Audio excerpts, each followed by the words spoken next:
Welcome to the Civil War Center podcast. Learn about the battles, events, and people that shaped the turning point in American history. I'm your host, Andy Lucian.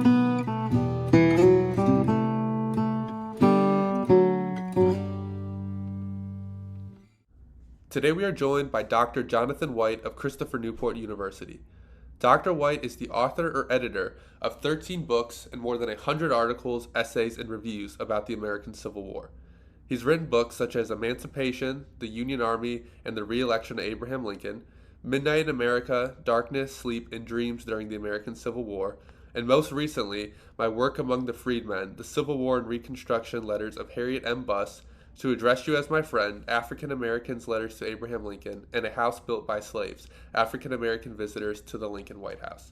Today, Dr. White joins us to discuss African Americans and Abraham Lincoln and the relationship between the two. I hope you enjoy this discussion. So today we are joined by Dr. White. How are you today? Good. Thank you for having me. Yes, thank you for sitting down. So today we're going to dig into African Americans and Lincoln. We're going to look at the relationship between the two, see Lincoln's views, his shifting views throughout his life, and then we will talk about Dr. White's two recent publications, correct? Yeah, two books. One, a collection of letters to Lincoln, and then another, a collection of stories about African Americans meeting Lincoln. Yeah, I'm very excited to dig into that. I saw you have quite a few publications. Those are your two most recent ones. So let's just kind of dig into Lincoln's early years and his views on African Americans then. What is his first encounter with slavery? He takes this trip down the Mississippi River to New Orleans. He actually does this twice. Is this his first encounter with slavery when he goes into the South? Is it when he meets the Todd family? What is his first encounter? And what does he think of slavery when he first sees it? It's a great question. You know, he was born in Kentucky, so he's born in a slave state. There's one source that suggests that on the day he was born, that his father was away on jury duty and that there was an enslaved woman who was there at the birth. That source is from way after his death, so it may not be reliable, it may not be true, but it's possible that there was a slave present when Lincoln was born. He encountered slavery at a young age because he lived near the Cumberland Road, and so he presumably saw slave coffles going back and forth not far away from his home.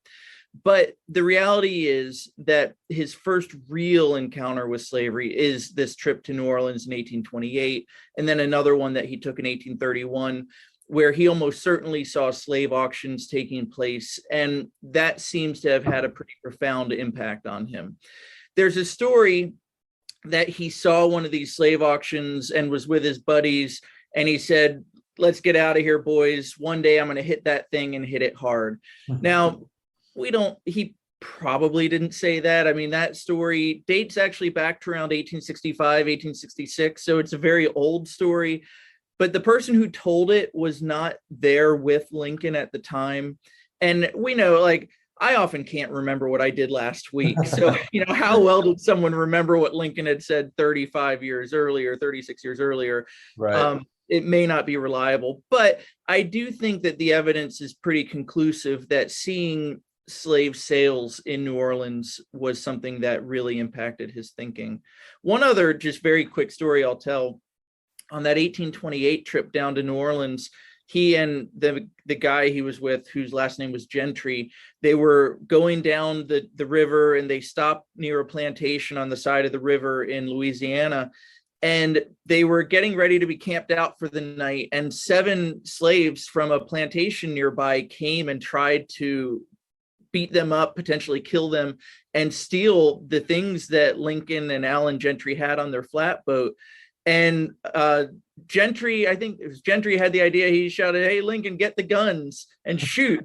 And they didn't have guns, but the slaves didn't know, so they ran off. And it's this really interesting moment where it may be that 30 years later, some of those men were still alive and declared free by the Emancipation Proclamation. So that's another one of Lincoln's early encounters with slavery. So he's not super comfortable with slavery when he first sees it.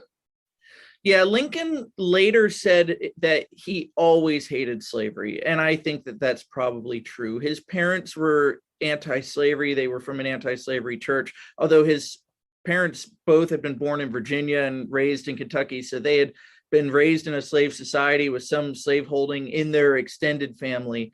But they moved from Kentucky to Indiana, and Lincoln said that his father decided to make that move partly on account of slavery. So part of it had to do with, we're going to move out of a slave state into a free state.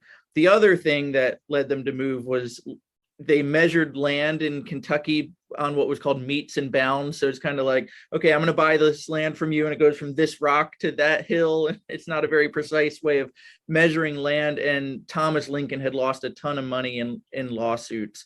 And so he wanted to go to a new state where they measured it actually by surveying the ground, using surveying tools for that. And so they moved partly on account of slavery and partly on account of land suits. I could imagine quite a few issues arising today if we did meets and bounds. Yeah, that's right. So Lincoln encounters slavery in New Orleans, and then he meets young Mary Todd, and he's smitten, and they end up marrying. And the Todd family is a slave-owning family. So how does Lincoln feel about marrying into a slave-owning family, especially as you mentioned, he's uncomfortable with it, his family's against it. So how does he feel joining a family that owns slaves? It's a great question. I don't know that he wrote about that specifically, but it had to be an impactful thing for him, because anytime he went to Lexington, he encountered slavery and slaves in the Todd home. They were not far from the square where there were slave auctions, and there are accounts of just how brutal those slave auctions were, the sounds and the sights of those sort of things. And so it had to have an impact on his thinking. Yeah, so Lincoln's fairly, I don't want to say sensitive in a negative way, but sensitive person. And so he's definitely impacted by these sights, it sounds like, the brutality of it, where his peers probably weren't. Yeah, it's interesting how hardened people in that era became to slavery, the slave traders. I mean, I have a colleague, Robert Colby, who is writing a book about the slave trade during the Civil War. And so he's tracing all these slave traders who have no qualms with dividing up families. And if they see mothers and children or husbands and wives who are being separated and weeping, they're just so cold and callous towards them. And that was not Lincoln at all. Lincoln had a real soft heart for the suffering, and whether it was people who were suffering or animals. I mean, there are a lot of stories about Lincoln rescuing pigs and baby birds and other, dogs and cats and things. Even as president, I mean, Lincoln was at the front once and saw these little kittens that had been orphaned, and he gave them to a colonel and said, take care of these little waifs and make sure that they're, cared for. So Lincoln really does have a heart for the suffering. And that's one of the big themes that comes out of my latest book, which is called A House Built by Slaves, African-American Visitors to the Lincoln White House. I have one chapter about Lincoln going around the city of Washington during the Civil War and encountering African Americans. And for most white people of that era, they meet a Black person and they're not going to treat that person with respect. They're not going to shake her hand or call her by her name or him by his name. But Lincoln does that. He always shows humility and respect to people. It's really an interesting trait in Lincoln. Lincoln, as a young boy, went hunting and shot a turkey, and was so horrified by seeing the animal die that he never hunted again. And that was just part of who he was, showing compassion for all of God's creatures around him, whether they're animal or people. So very different than his peers at the time, it sounds like. Yeah, very different. I mean, that's a society where you have to hunt to eat Right. In a lot of parts of America. And so the fact that he was so compassionate towards creatures is really different. Well, so doesn't like slavery, as you've stated, but he does support some colonization, sending African Americans back to Africa. So is this something he truly believes in? Is this just a political stance he takes? Why is there this seeming disconnect between the two ideologies? Yeah, that's a great question. And that's something that scholars really disagree about. I think that Lincoln really believed in colonization. This was an idea that had been around for 50 years, maybe longer in the United States. The idea that Black and white people can't live together in peace and harmony. So if Black people become free, then they should go somewhere else. Now, to be precise, Lincoln never supported forced deportation. For him, it was always voluntary. But I think he really did believe that it was a gesture that should be made to poor white people in the North. You don't have to worry about emancipation. If the slaves become free, I'm going to try to get them to move somewhere else, and that way they won't be economic competition for you. There was a small portion of the Black community in the United States that supported colonization, including people like Frederick Douglass's sons. Douglass did not support colonization, but at least one, maybe two of his sons did. And so I think Lincoln had a sense, maybe a false sense, of how broad that support was, but he definitely did support colonization. He got Congress to allocate $600,000 for colonization in 1862. He spent some of that money trying to see if colonization could work. So there's that aspect of it.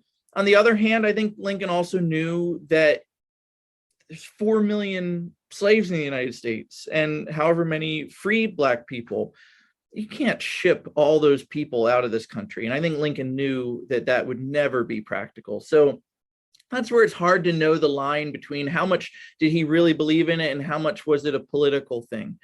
And, in August of 1862, Lincoln invited a delegation of Black leaders from Washington to come to the White House.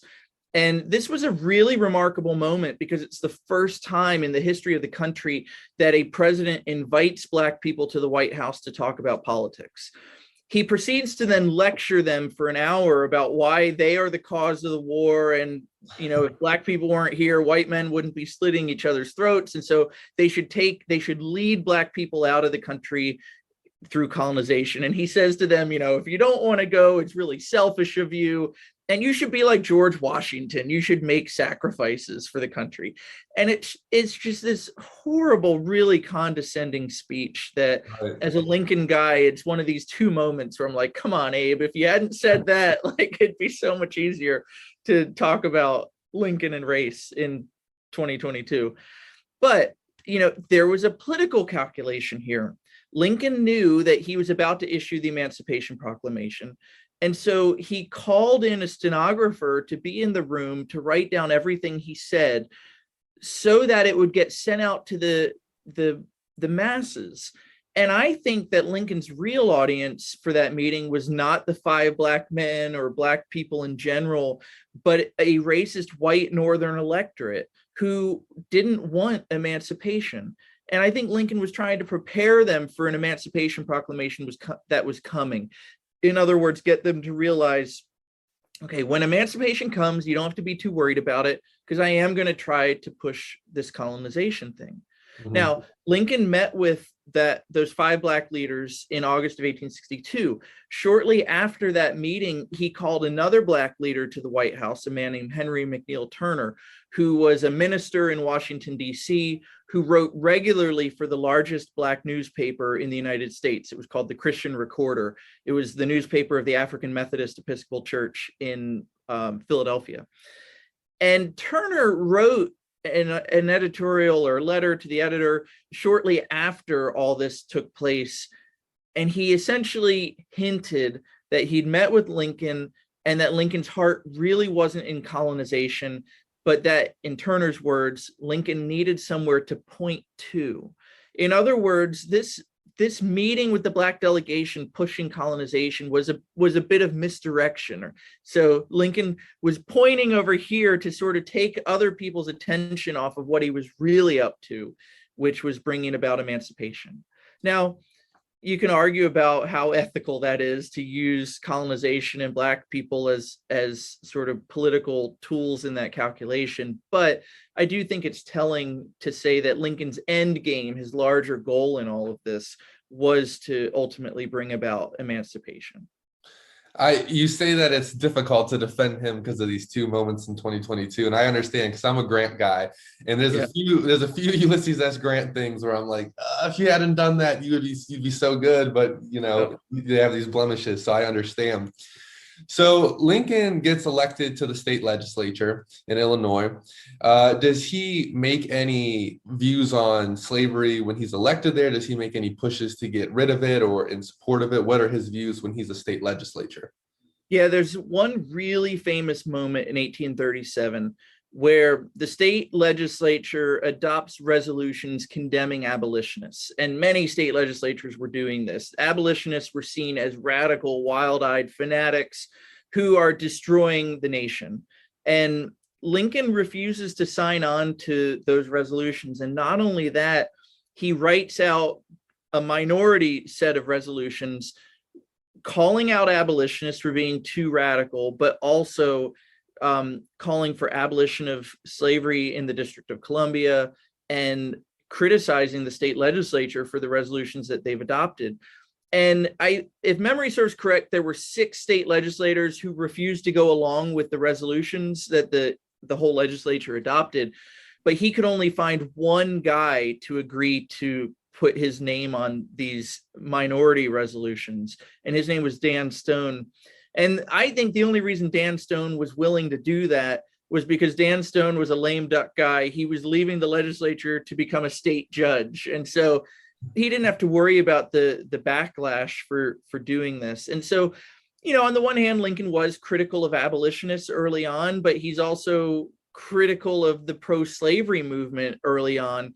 And it took courage to be one of 2 people to stand against everyone else and sign a minority report and offer your own resolutions that were anti-slavery. And so, this was an era where the governor of Illinois was very supportive of slavery, and the governor was talking about how evil. When the governor talked about evil in those days, he wasn't talking about slavery. He was talking about abolitionism. And so to stand against that took a lot of courage. And that was Lincoln's position for the majority of his life, that he was a moderate anti-slavery politician. He was not a radical, he was not an abolitionist, but he believed slavery was morally wrong, and he fought against it in the political sphere. Now, at the same time, he, again, at that early stage in his life, did not support egalitarianism for African Americans. So in the 1820s, Martin Van Buren had supported limited Black suffrage in New York.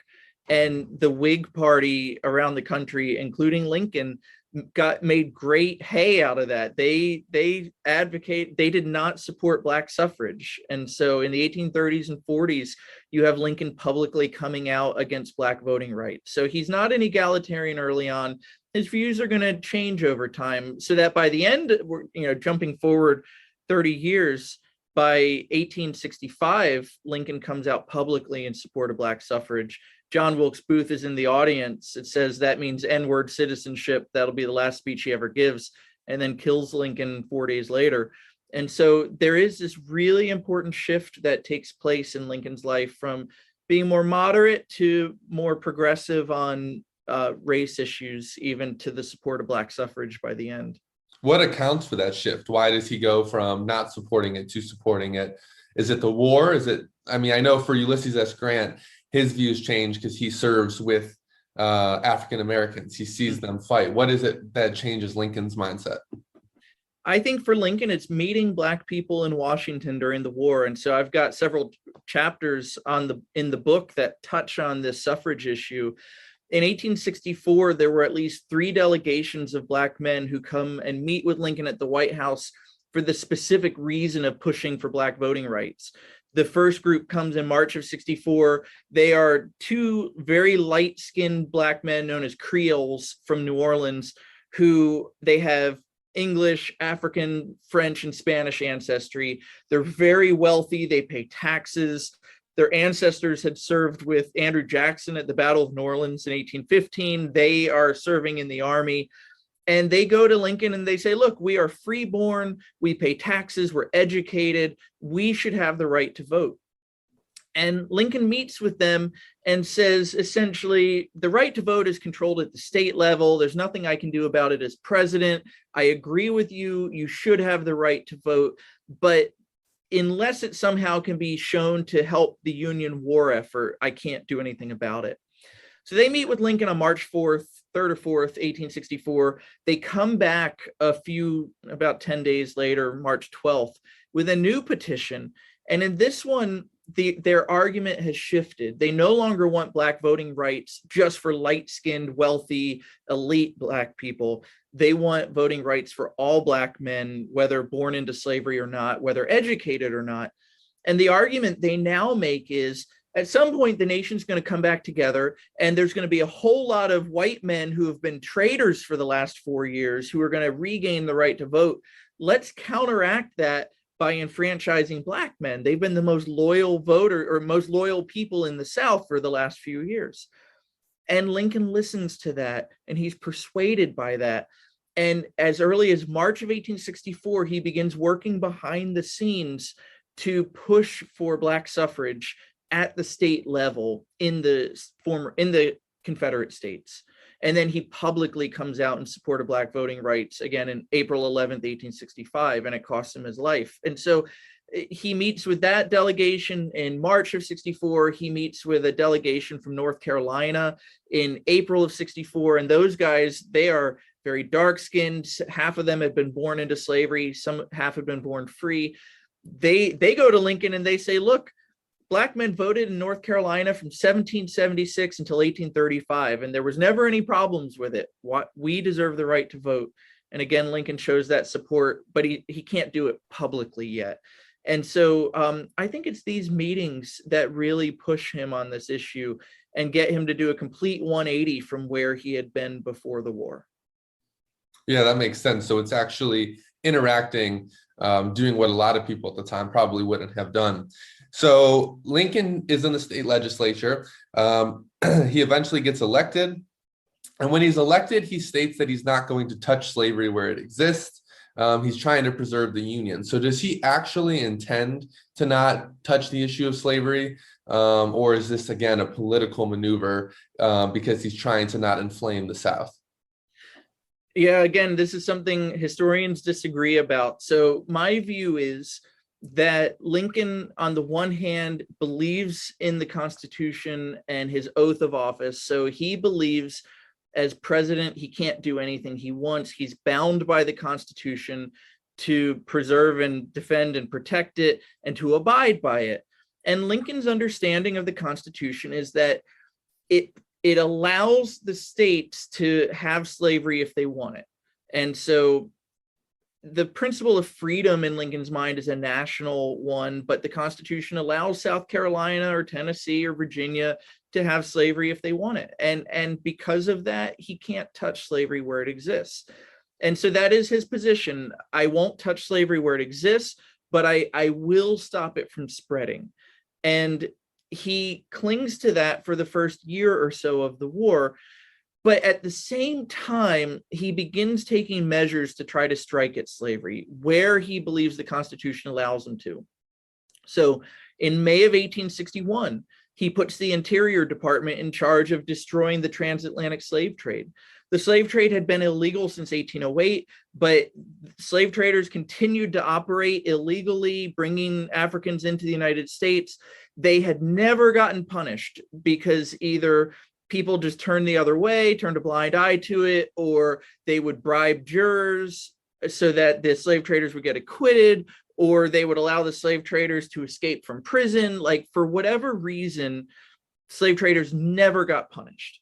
And Lincoln decided, no, I'm going to put my foot down. And so they negotiated a new treaty with England to really tighten up the blockading around the African coastline to stop the slave trade. And then he actually executed a slave trader in 1862 because he wanted to make an example. And what was crazy is this guy was named Nathaniel Gordon. He had kidnapped almost 1,000 people in Africa, most of them women and children. And he got caught under the Buchanan administration. He went to trial, had a hung jury. Lincoln came back and re-prosecuted him. And Gordon never saw it coming. He never thought he was going to get convicted. And he gets convicted. And he gets sentenced to be executed. And thousands of people write to Lincoln, pleading with Lincoln, don't execute this guy. You know, it's not fair. He didn't think that he'd get executed since no one else was ever executed before. You just make the example and let him go. And Lincoln said no. Lincoln put his foot down. This guy is going to pay the cost. Lincoln did give him a 2-week stay of execution, Lincoln said, so that he can prepare for the awful change which is about to come. In other words, like, get ready to meet your maker. And so that's one example. Lincoln works with the border states. He tries to persuade them, let Congress buy your slaves and set them free. That's called compensation. The Fifth Amendment requires that if the government takes your property, you need just compensation. The border states wouldn't go along with it. In April of 1862, he ends slavery in Washington, D.C., signing an act of Congress. In March of 1862, he and Congress make it illegal for the Union Army to return fugitive slaves to Confederates. So he's striking at slavery in various ways for a year and a half before the Emancipation Proclamation is issued. But so I do think he wanted to strike at slavery from the very beginning, but he tried to do it in ways that the Constitution allowed for. And then ultimately he gets to the point where the Union is not winning the war. They need a stronger attack mechanism against the Confederacy. And so he says, all right, the way to do it is I'm going to destroy slavery in the Confederate States. And I'm going to declare those slaves free so that they can no longer help the Confederates against their will. And I'm going to welcome them into the Union Army as soldiers and laborers. So it's a double-edged sword. You hurt the Confederacy and you help the Union. I'm doing it as commander-in-chief, as a military necessity to save the Union. And so what had been unconstitutional in Lincoln's mind in March of 1861 has now become constitutional in Lincoln's mind, because it's his way of fulfilling his oath to protect the Constitution, to win the war. Well, and you mentioned that he views the Constitution kind of as his highest duty. He has a quote where he says, "If I could save the Union without freeing any slave, I would do it. And if I could save it by freeing all the slaves, I would do it. And if I could save it by freeing some and leaving others alone, I would also do that." So when Lincoln takes office, is he more concerned about the Constitution? Is that his focus, preserving the Union, or is it helping African Americans, or is that kind of the secondary goal of his? Yeah, I mean, his primary goal is saving the Union. In that letter that you just read from, he starts that paragraph by saying, my paramount object in this war is saving the Union, paramount object. Now, what's really important about that letter is when Lincoln wrote it. Lincoln wrote it on August 22nd, 1862. And here's the context. So July 22nd, 1862, Lincoln tells his cabinet, I've come to the conclusion that now is the time to issue an Emancipation Proclamation. That's how we're going to win the war, save the Union. And his cabinet is kind of divided. Some support it, some don't. But his Secretary of State, William Seward, says essentially, that's the right move, but the wrong time, because the war is going badly. We've just lost the Peninsula Campaign. We got stuck outside of Richmond and repulsed. If we issue an Emancipation Proclamation now, to use a modern metaphor, it's going to look like a Hail Mary pass at the end of a football game. It's going to look like an act of desperation. And the powers of Europe, England and France, will recognize that, and they'll want to then recognize the Confederacy. And so Seward persuades Lincoln, wait until we've won a major battlefield victory and then issue an Emancipation Proclamation. That way it doesn't look like it's coming from a position of weakness. And Lincoln realizes that that's really wise advice. So he waits and he waits. And while he's waiting for a victory to come, which is not going to come until Antietam on September 17th, while Lincoln is waiting, he does a couple things to prepare the population. So he has that meeting with the Black delegation. And another thing that he does, Horace Greeley, the most important editor in the North of the New York Tribune, writes a public statement, an editorial called The Prayer of 20 Millions, where he says, Lincoln, hey, Congress passed a Confiscation Act. You need to do something. You need to start seizing slaves. And Lincoln has to respond. And so he writes this public response to Greeley, where he says, my paramount object in this war is to save the Union. If I could do it by freeing all the slaves, I would do it. If I could do it by freeing some of the slaves, I would do it. If I could do it by freeing or all, none, or some, I would do it. And, Lincoln lays out two extremes, all or none, and then a middle ground, freeing some.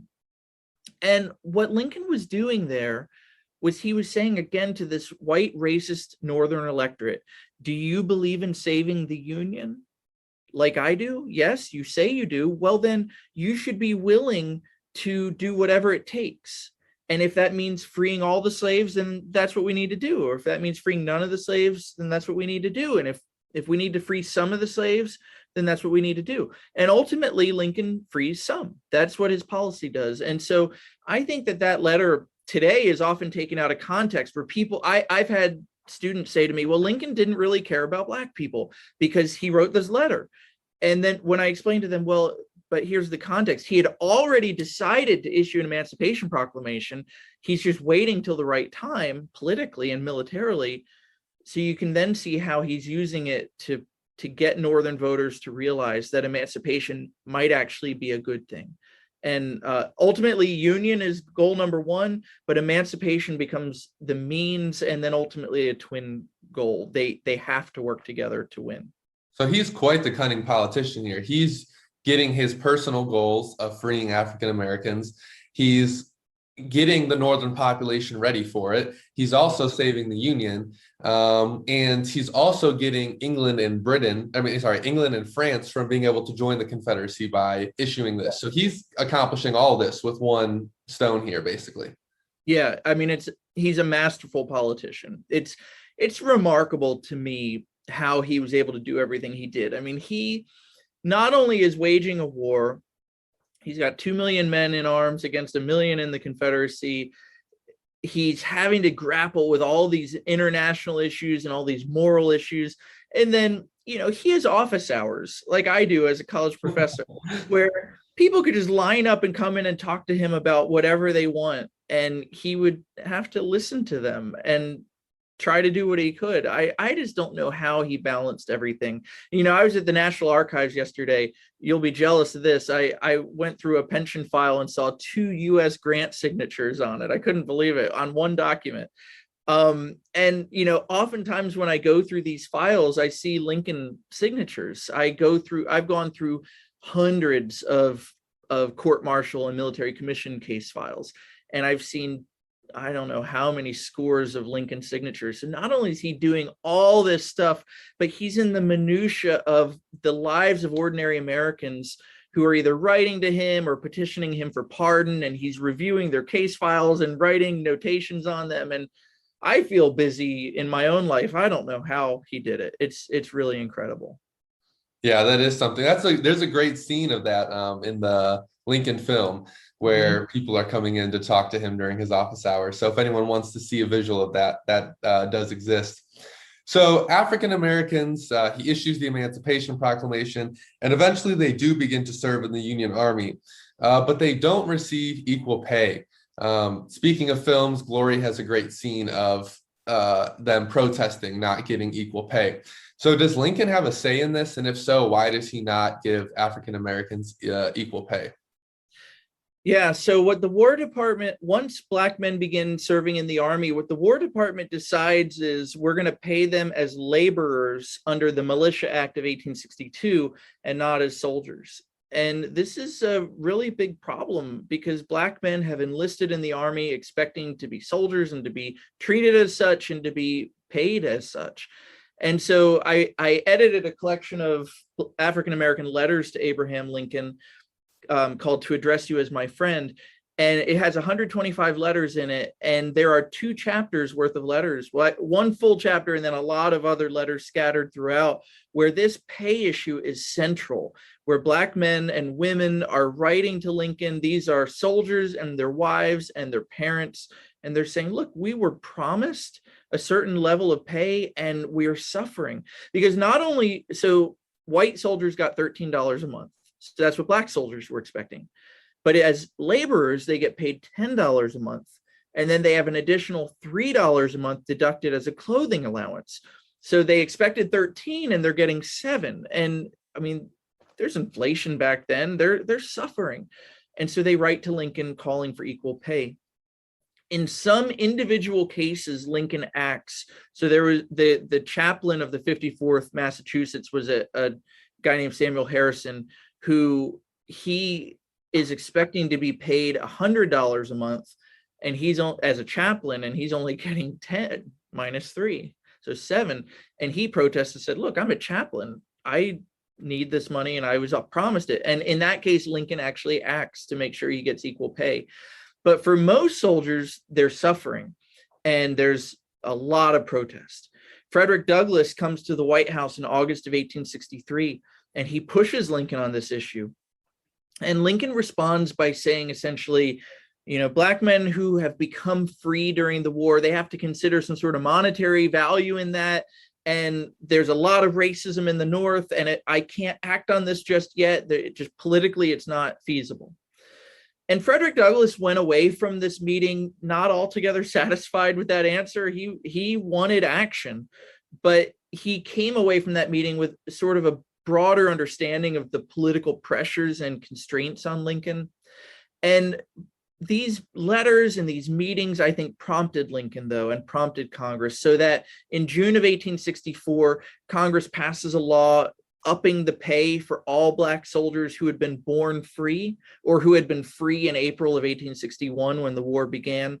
And then finally, in August of 1865, Congress and Lincoln equalized the pay for all Black soldiers. So it takes a while, but ultimately they're able to get equal pay. And I think that was because of the activism and the protesting of the Black men and women who write to Lincoln, who mutiny on the battlefield, and people like Frederick Douglass who come to the White House, meet with Lincoln, and really bring this issue to his attention. So you mentioned Douglass. What is Lincoln and Douglass's relationship? How do they get along? Obviously, there's some disparities between what Douglass wants accomplished and possibly what Lincoln feels he can accomplish. So what is the relationship there? Yeah, Douglass is one of Lincoln's harshest critics for the first couple of years of the war. When Lincoln is elected and then inaugurated, he writes editorials in his newspaper where he calls Lincoln the South's greatest slave hound and abolitionism's worst enemy, because Douglass believes that Lincoln's moderate approach to slavery is going to benefit the South. And Lincoln in 1861 says, look, the Fugitive Slave Act is the law and I have to enforce it. That's what the Constitution requires me to do. So Douglass is one of Lincoln's harshest critics early in the war. But beginning in 1863, when they meet together and then they meet again in August of 1864, Douglass's view of Lincoln really changes, and Douglass grows to have incredible admiration for Lincoln. They meet again for a third time in March of 1865 when Lincoln is inaugurated for the second time. And by then, Douglass just has very deep affection for Lincoln. And so you see this really great transformation. I was in Washington, D.C. about 16 hours ago, and we spent about 4 hours at Lincoln Park, which is on East Capitol Street, about 10 to 14 blocks east of the U.S. Capitol building. And in that park, it's a dog park now, and my kids were running around playing, but in the middle of that park is a statue of Abraham Lincoln standing like this, hovering over a Black man who's rising up out of bondage. And Douglass delivered the dedication speech at that statue in April of 1876. And that speech, I think, is one of the most misunderstood documents in Frederick Douglass's body of writing. It's often viewed as a critique of Lincoln. And in a sense, it is. In that speech, Douglass opened up by rehashing all of the criticisms he had leveled towards Lincoln about the Fugitive Slave Act and Lincoln prioritizing union over freedom. And he recounted the Greeley letter about my paramount object. He recounted the meeting between Lincoln and the Black delegation and how Lincoln had blamed Black people as the cause of the war. He recounted all of those criticisms. And a lot of people today only look at that part of the speech. But then Douglass pivots, and he essentially says that as much as Lincoln was frustrating to African Americans during the war, it seemed too slow, Douglass recognizes that Lincoln's approach had been the right one, that if Lincoln had acted too quickly against slavery, he would have alienated the border states, which would have cost the Union the war. If Lincoln had acted too quickly, he wouldn't have saved the Union. And if he hadn't saved the Union, then slavery would have survived. And so Douglas essentially takes the position of, I was wrong and Lincoln was right. And he says infinite wisdom couldn't have sent a better person more suited to his task than Abraham Lincoln. Well, so when we get to the end of the war, Lincoln issues or gets past the 13th Amendment.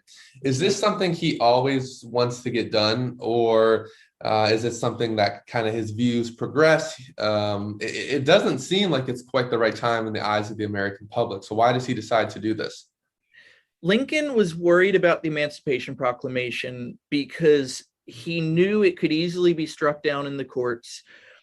He wrote it in a way that he hoped would protect it from that. But Roger Taney, the infamous author of the Dred Scott decision, is the Chief Justice of the United States until October of 1864 when he dies.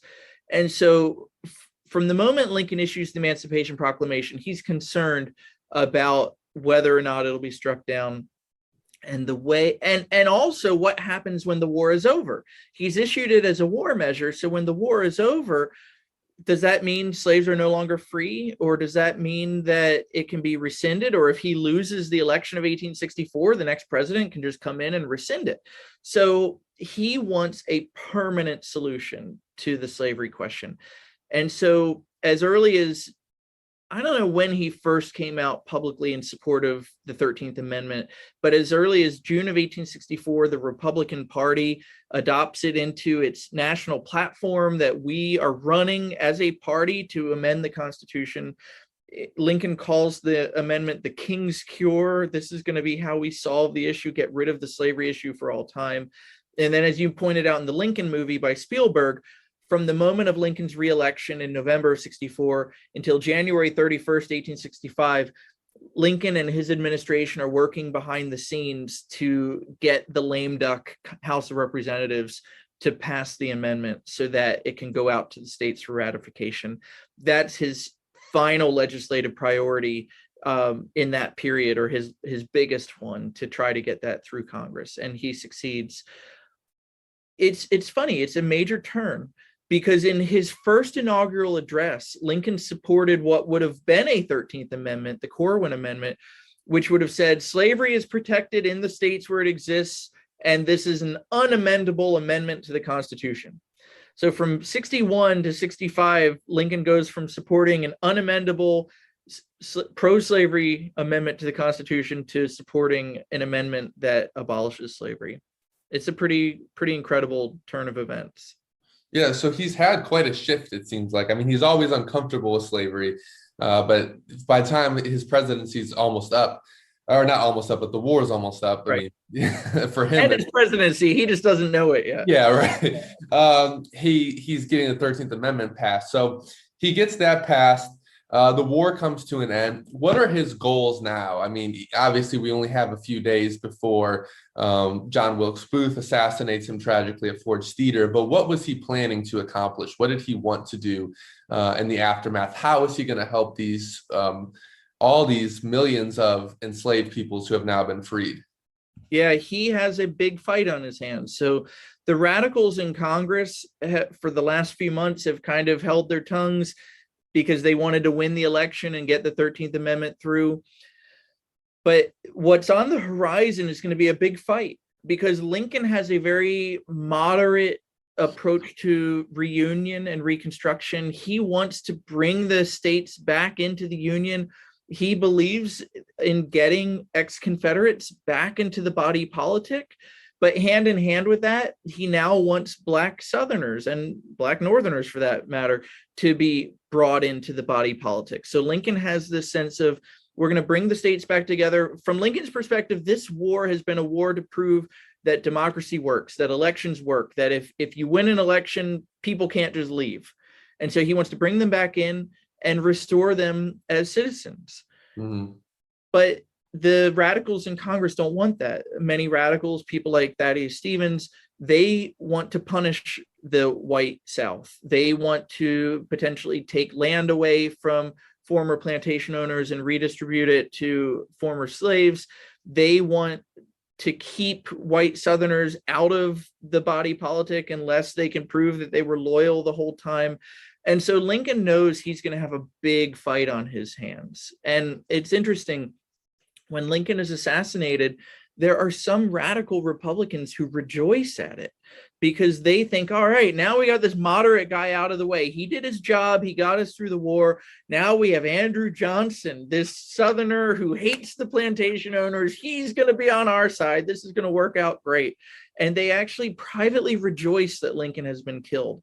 Now, it ends up not being at all what they expected because Johnson takes an even more conservative approach than Lincoln would have. And that leads to an even bigger fight with Congress. But, I think if Lincoln had survived and been part of those political fights, we might not have him in the deified way that we do, because he would have been caught up in some really ugly political issues that would have not turned out as well as, in a sense, the war did. So in a sense, him being shot on Good Friday led him to become a permanent Christ figure in our national history. Whereas if he had survived, he might not have the same reputation that he does. Yeah, it seems almost like he has his perfect destiny. I mean, he comes from nothing, steps in, saves the Union, and then is shot, and it almost right after he finishes the job. So it does seem kind of strange. So overall, what did you think of Lincoln's views on race? We kind of went through his life, starting with that trip to New Orleans, and then his time in the state legislature, his time as president during the Civil War. What do you think kind of the overarching theme is before we talk about your books a bit? What do you think his views on race are? How would you kind of summarize them?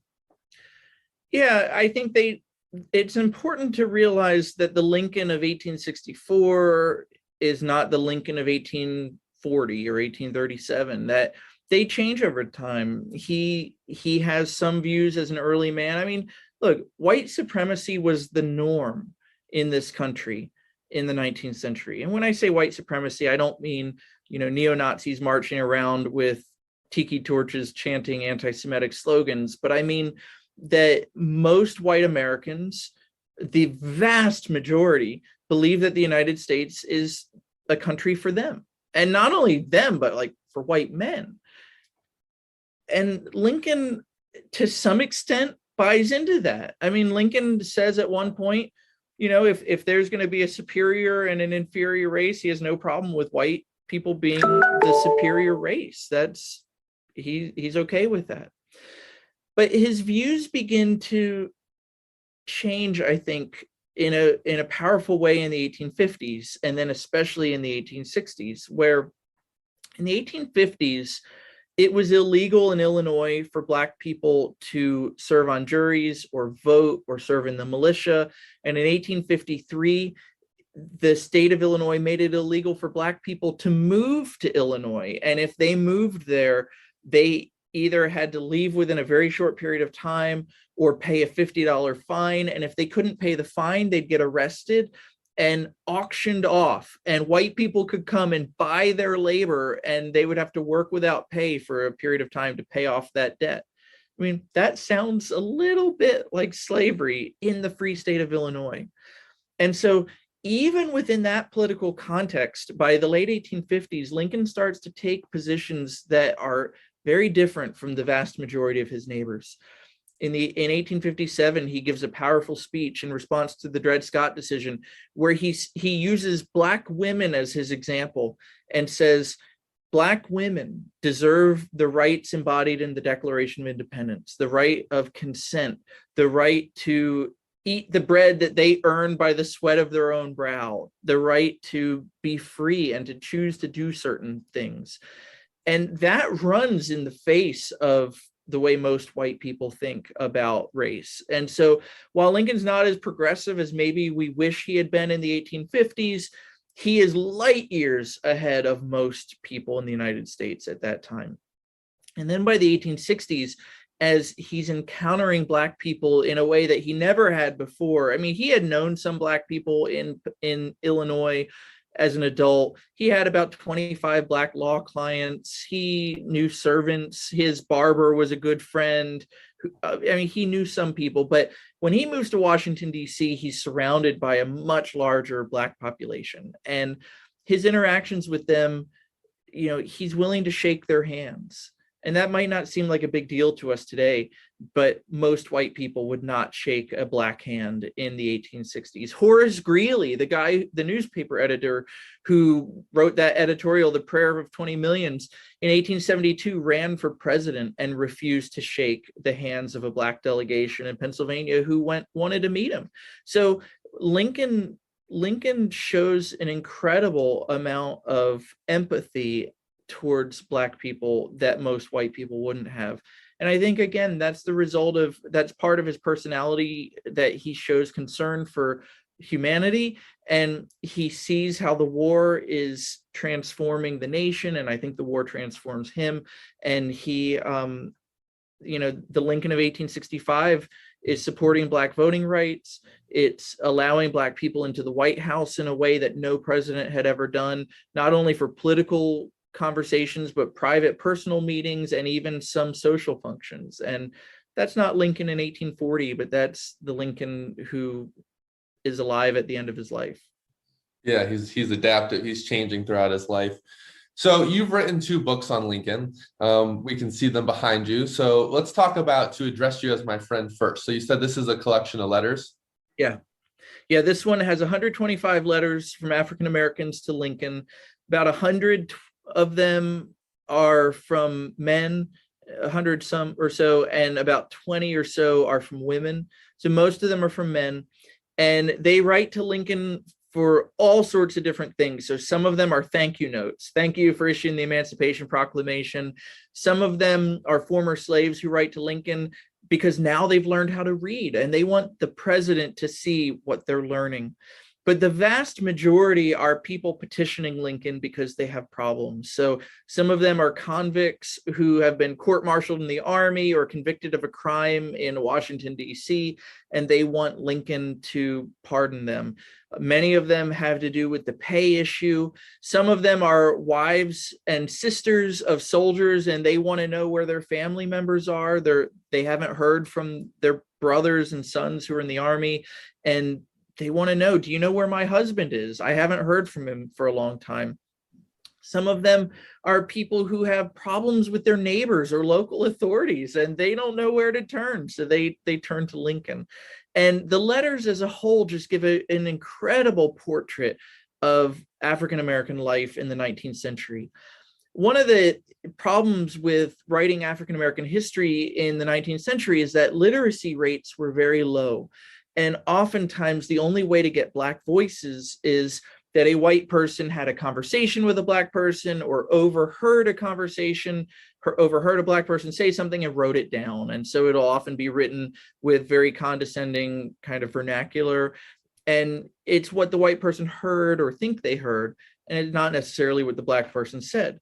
And so one of the beautiful things about this book is it gives you the Black voices in their own hand. And so you can hear what they said because they wrote it for themselves. And you get to see the various issues that they write to the president about. And it gives a lot of insight into their daily lives. Sounds like a pretty powerful primary source book you got there. Yeah, I've used it in class now, and I know some other professors who've used it in class, and it's great because for me, when I teach, I love to get students digging into primary source documents and analyzing them for themselves. And so, yeah, we read the letters and then just talk about what they mean and why these people felt confident writing to the president about all sorts of issues in their lives. Yeah, and so your other one is A House Built by Slaves, correct? Yeah, yep. Yeah, so we can see that there as well. So what's this one about? The other one's a primary source document. Is this one kind of similar, or what is this one? Yeah, so these started as a single project. I wanted to call it Emphatically the Black Man's President, which is a quote from Frederick Douglass. And then the subtitle was going to be African American Correspondence and Conversations with Abraham Lincoln. And I very quickly realized that I had too much material for a single book. So I broke it into 2. And so To Address You as My Friend is just the letters. And then A House Built by Slaves is the stories of the Black men and women who came to the White House to meet with Lincoln. There's a little bit of overlap because a handful of these letters were actually brought to the White House and presented to Lincoln as petitions. But then this one tells a whole number of stories. So some of them are famous people. Frederick Douglass met Lincoln 3 times. Sojourner Truth met Lincoln a handful of times. Robert Smalls, the former slave from South Carolina, met Lincoln in August of 1862. So there's a lot of famous people who pop up in the book. But then there are a lot of people who have just been completely forgotten, and they come to meet with Lincoln. So there are former slaves who run away from their owners, and they come to Washington, D.C., and they're starving. And so they come to Lincoln. I need food. I need provisions. What can you do for me as the president? There are ministers who come to Lincoln and they say, we want to go and evangelize former slaves and teach them how to read and preach the gospel to them. Will you support our ministries? There are Black recruiters who come to the White House. We want to raise Black men for the Union Army. Will you help us do that? There are pro-colonization people who come and they say, hey, we know Congress gave you $600,000. Can I have some of that money and go to Africa and take people with me? And so there are all sorts of people coming to the White House. And prior to the Civil War, African Americans were more likely to be bought and sold by sitting presidents at the White House than to be welcomed as guests. And beginning in April of 1862, Black men begin claiming that right to go to meet with the president, going to his office hours and talking to him. And that is a major transformation in the history of the United States that I think has been lost for 160 years. And so I took the title from Michelle Obama's 2016 DNC speech, where she talked about the history of racial transformation in the country from slavery to civil rights. And then she said, so that every morning I wake up in a house that was built by slaves. And I thought that's a really powerful image. And I wanted to tell a story that has been completely forgotten, about one moment from 1862 to 65 where that transformation took place in the White House. And, if Lincoln hadn't died, who knows how things would have been different. Andrew Johnson continues the tradition of meeting with Black people at the White House for about a year. But in February of 1866, Frederick Douglass and other Black leaders go and meet with Johnson, and they push for the right to vote. And Johnson is extraordinarily hostile towards them. And it turns into a shouting match, and Douglass leaves, and Johnson uses the N-word to describe him and says that Douglass would slit a white man's throat if he could. And that is kind of the turning point where Black people no longer feel welcome at the White House in the way that they had during the Lincoln years. Grant, I think, was a great civil rights advocate, and that has come out recently in biographies by Ronald White and Ron Chernow and others. But even in Grant's administration, in my book, I have a little anecdote where Julia Grant was about to have a reception, and a servant comes to her and says, what do we do if Black people come? And Julia Grant says, well, this is my party and they're welcome. And none come. And Mrs. Grant then says something like, that was basically the way it was moving forward. By the late 1860s and into the 1870s, Black people feel very unwelcome at the White House. By the time you get to 1901, when Teddy Roosevelt invites Booker T. Washington to the White House for dinner, these meetings that Lincoln had had with Black people are completely forgotten. And white Southerners react to Roosevelt's gesture by saying, this is unprecedented that a president would invite Black people to the White House. And it's going to be a long time until things change again. I mean, Jesse Owens was not invited to the White House after winning the gold. FDR just politically wouldn't do it. JFK wouldn't allow Sammy Davis Jr. to stay at the White House in the 1960s. Part of that was, Sammy Davis Jr. had a white wife, and so there were other racial dynamics there. But it's going to be another century or more until the White House is opened up to African Americans in the way that it could have been and had begun to be in the early 1860s. So they sound like good companion pieces for each other. They kind of support each other a bit. Yeah, I think that your viewers should buy them together as a box set. That's the way to do it. I agree. I mean, they both sound fascinating. I'm going to pick up copies myself. Definitely want to read them. So I implore anyone out there listening to do that as well. Well, Dr. White, is there anything else you would like to share with us, or any way that viewers or listeners can reach out to you and contact you if they have further questions? Sure. I've got a website. It's jonathanwhite.org, or you can follow me on Twitter at Civil War John, and it's Jon. There's no H in the John, Civil War John. So I'm happy to connect with people, or if you Google me, you can find my email address through Christopher Newport University, and I'm always happy to hear from folks. So yeah, thank you so much for having me today. Yeah. Anything else you'd like to leave us with? No, that's perfect. I mean, I think it's really, these issues about Lincoln and race are really relevant today as our nation is thinking about the history of race in this country. And I'm hoping to make my small contribution to that larger public debate through these books. Sounds like you've definitely done that. Well, thank you for your time. It's been a great discussion. Yeah, thank you so much. Thank you for joining us for this discussion with Dr. Jonathan White. I hope you enjoyed this discussion on African Americans and Lincoln. I also hope you'll join us next week as we sit down with Tom Van Winkle of the Central Virginia Battlefields Trust to discuss battlefield preservation. Also, please go to thecivilwarcenter.com and subscribe to our newsletter and check out the content we have there. And as always, please like, share, and subscribe. And I hope to see you next week.